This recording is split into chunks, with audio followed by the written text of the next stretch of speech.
नमस्कार दोस्तों, स्वागत है आप सबका। इस वीडियो में हम बात करेंगे जियो फाइनेंशियल सर्विसेज के बारे में, जहां जेएम फाइनेंशियल जो कि एक ब्रोकरेज फर्म है, उसने इसका जो प्राइस टारगेट है 325 का दिया है। जहां पे जियो फाइनेंशियल सर्विसेज का करंट प्राइस आप देख सकते हैं 278 पे ट्रेड कर रहा है, जहां इसने अपना ऑल टाइम हाई 395 रुपीज का लगाया। मतलब ऑलमोस्ट 400 रुपए तक तो ये शेयर गया था। वहां से एक बहुत बड़ी गिरावट आई है, खास करके मार्केट में जो हमें पिछले 6 महीने से गिरावट दिख रही है, उसी का असर इस शेयर पे भी पड़ा है। दूसरा रीजन यहाँ ये भी था कि जो शेयर्स के प्राइस है जियो फाइनेंशियल सर्विसेज के, ये काफी ज्यादा महंगे हो चुके थे। इसका जो पीई रेशियो था वो 300 पे ट्रेड कर रहा था, जो कि काफी ज्यादा महंगा था अपने लिस्टिंग प्राइस के हिसाब से। जियो फाइनेंशियल सर्विसेज का 80% इनकम अभी भी जो जियो की पेरेंट कंपनी है रिलायंस इंडस्ट्रीज और उन्हीं की जो अलग अलग सब्सिडरीज कंपनी है, उन्हीं से ही इसका रेवेन्यू है सबसे ज्यादा आता है। इस समय प्रमोटर की भी होल्डिंग जियो फाइनेंशियल सर्विसेज में रिलायंस की ही ज्यादा है।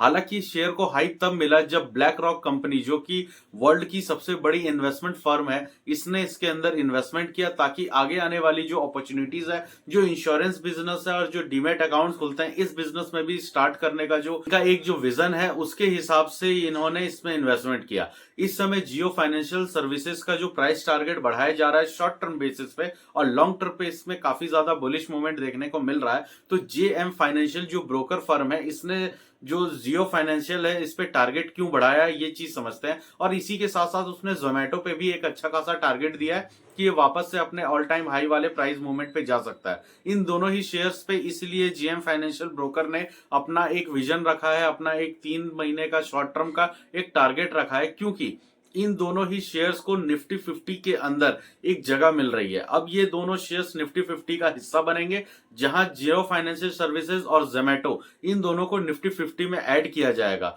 और इन दोनों को ऐड करते ही निफ्टी 50 से दो ऐसे शेयर हैं जिन्हें बाहर का रास्ता दिखाया जाएगा। वो है, एक तो बीपीसीएल है और दूसरा ब्रिटानिया है। ये दोनों ही शेयर निफ्टी 50 की जो नॉर्म्स है उसे पूरा नहीं कर पा रहे हैं, कंसिस्टेंटली जो प्रॉफिट है वो नहीं कर पा रहे हैं, और जो मार्केट कैप है इनका भी घटता जा रहा है, और आगे आने वाले समय में जो इनका प्रॉफिट रेवेन्यू है वो कम देखा जा रहा है। इस वजह से भी निफ्टी 50 टाइम टू टाइम अपने बास्केट में से 50 कंपनियों में चेंज करते रहती है कि किस कंपनी का एंट्री देना है, जिसका फ्यूचर विजन काफी ज्यादा ब्राइट हो, और किस कंपनी का जो रेवेन्यू है वो काफी ज्यादा बढ़ता हुआ दिखेगा। इस तरह से उनका डिसीजन के हिसाब से ये जो दो कंपनियां हैं, जियो फाइनेंशियल और जोमेटो, इन्हें निफ्टी 50 का हिस्सा बनाया जा रहा है। अब इसमें जो बुलिश मूवमेंट है वो इसलिए देखने मिलेगा क्योंकि जब निफ्टी 50 का हिस्सा ये कंपनियां बनेंगी तो इनके अंदर जो शेयर्स की ट्रेडिंग वॉल्यूम है वो काफी ज्यादा बढ़ेगा।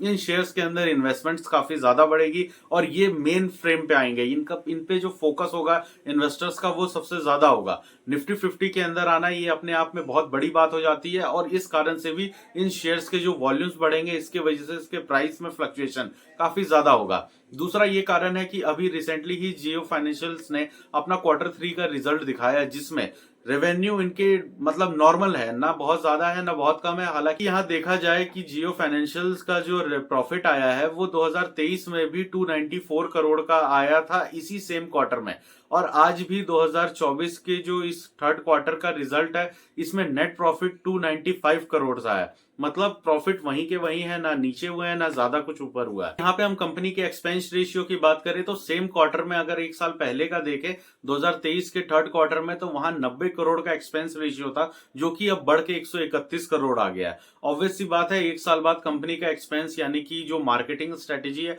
उसमें खर्चा हुआ होगा, लेकिन यहाँ पे जो नेट प्रॉफिट है वो स्टेबल रहा है, रेवेन्यू भी नॉर्मल ही रहा है। तो यहाँ पे जो आगे आने वाले हैं इसके अंदर अपॉर्चुनिटीज है काफी ज्यादा बढ़ रही हैं। तो यहाँ पे आप इसका मार्केट कैप देखेंगे तो 1,77,000 करोड़ के आसपास दिख रहा है, जहां पे अपने ऑल टाइम हाई पे 2.5 लाख करोड़ को भी पार कर गया था। तो इस समय शेयर्स में डिस्काउंट है तो मार्केट कैप भी कम हो गया है। प्रॉब्लम इस शेयर के साथ ये है कि इसका जो पी वैल्यू है 110 का है, जो कि अभी भी काफी ज्यादा है, और खास करके इंश्योरेंस और डीमेट अकाउंट वाले सेक्टर में, और जो इंश्योरेंस सेक्टर जो एक तरह का एनबीएफसी भी सेक्टर है, इसमें अगर देखा जाए तो ये अपने कंपटीटर पीज में सबसे ज्यादा महंगा है। मतलब अपने राइवल कंपनियां या कॉम्पिटिटिव कंपनियों के हिसाब से अगर इसका देखा जाए, और जो कंपनियां खास करके इससे पहले लिस्टेड हैं और काफी साल पहले से काम कर रही हैं, उनके भी कंपैरिजन में अगर इसे देखा जाए तो इस वक्त जियो फाइनेंशियल का जो शेयर है अभी भी 278 रुपीज के हिसाब से काफी ज्यादा महंगा है। मतलब शेयर्स की जो वैल्यू लिस्टिंग हुई थी और वहां से जो ये गेन किया, तो शेयर्स के अंदर वॉल्यूम ट्रेडिंग ज्यादा होने की वजह से शेयर्स की डिमांड और मार्केट में जो ब्रांड वैल्यू है